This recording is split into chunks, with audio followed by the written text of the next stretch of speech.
Howdy everybody, this is, one-time fellow Magic Odd Effect. I go by quite a few different names now, but I figured I'd put a video up on YouTube of this particular bike because there really are not any videos of it anywhere.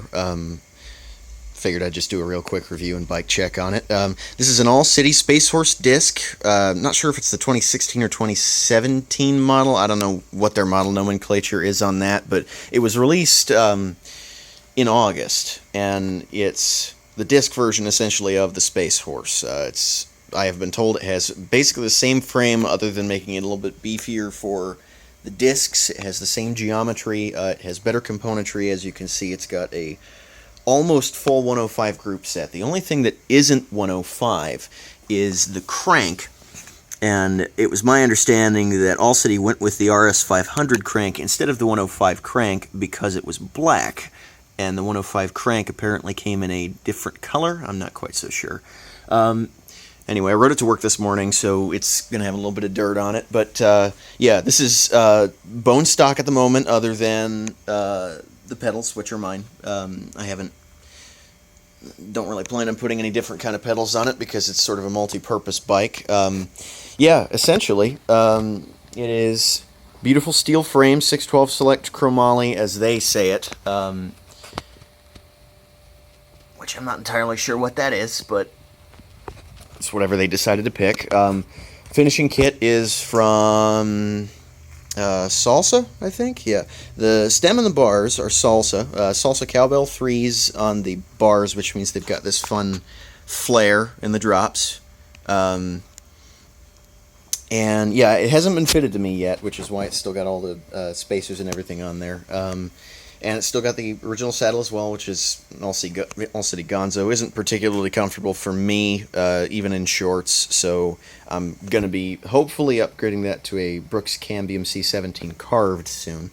Panaracer Teveserve Protex tires, which I did not know have a little bit of tread on them. They've got these little beads here. Give a little bit of off-road traction, not a huge amount. They're 700 by 35s. This particular one came with Hayes CX Expert brakes, which is essentially just the redesigned CX5. 160 millimeter rotor in the front and 140 in the back.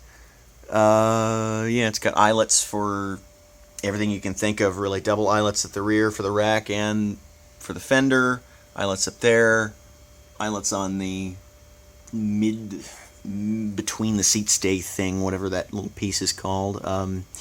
It uses, this was one thing that was interesting, it uses, I'm not sure what the name of those is. It's not the 74 millimeter disc tab. It uses the smaller one, the horizontal type.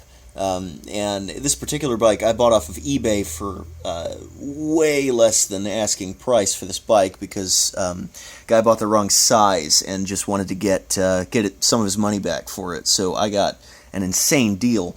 But he didn't include those little adapter pieces. Either that or he bought the CX Expert brakes that were meant for the different mount and just didn't realize he needed those pieces. But yeah, so the bike shop sprung that on me when they built it up. And I didn't want to build it up myself because I don't have the tools to put disc brakes to... Well, I have the tools to put disc brakes together, but I've never done it before, and those are kind of a major safety thing, so I really didn't want to poke around with those. Also, it came with a brand new fork with an uncut steerer tube, and I do not have the tools to put together a headset. A threadless headset anyway.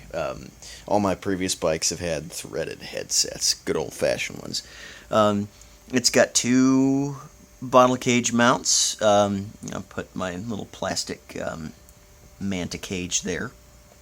It's got bosses there for if you wanted to mount down tube shifters on the bike. It does not have a pump peg, which some other similar frame builders have, like Soma.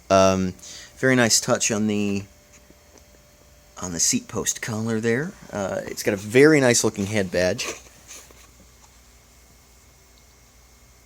I really like the way that looks, how nice and textured that is. It actually came with Jaguar cables all around too, and in fact both brakes have full housing running all the way up the down tube. However, the shifters do not have full housing, which I thought was a bit odd, but It's kind of weird. Yeah, Shimano 11-speed drivetrain for 105.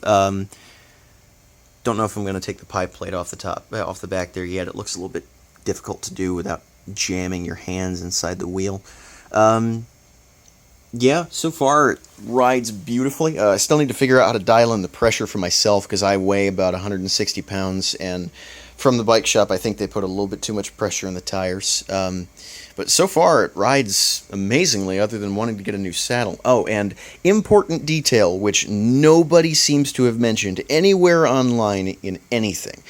When they weighed the bike, with the pedals that they included with the build, which were like just some regular old plastic flats, really cheap ones, it weighed 1 ounce under 26 pounds, which is info that I couldn't really find anywhere, and for this bike it's not super important, but I was really impressed considering that it is disc, it's steel, and it is it's got pretty beefy constructions. It's meant, partially as an off-road bike, so you could just sort of do all sorts of stuff on this thing, and that weight really is impressive. For somebody like me, that matters a bit more because that is, 1/6 of my total body weight, and me and the bike together, that's a larger amount of impact when you're talking 10 pounds than it would be for somebody who weighed a lot more than I did. But yeah, I'm really enjoying it so far, and I may give an update later. I'm not quite sure whether I will or not, but I wanted to inform everybody on that and do a little bike check on this, and yeah, so far it's been really great.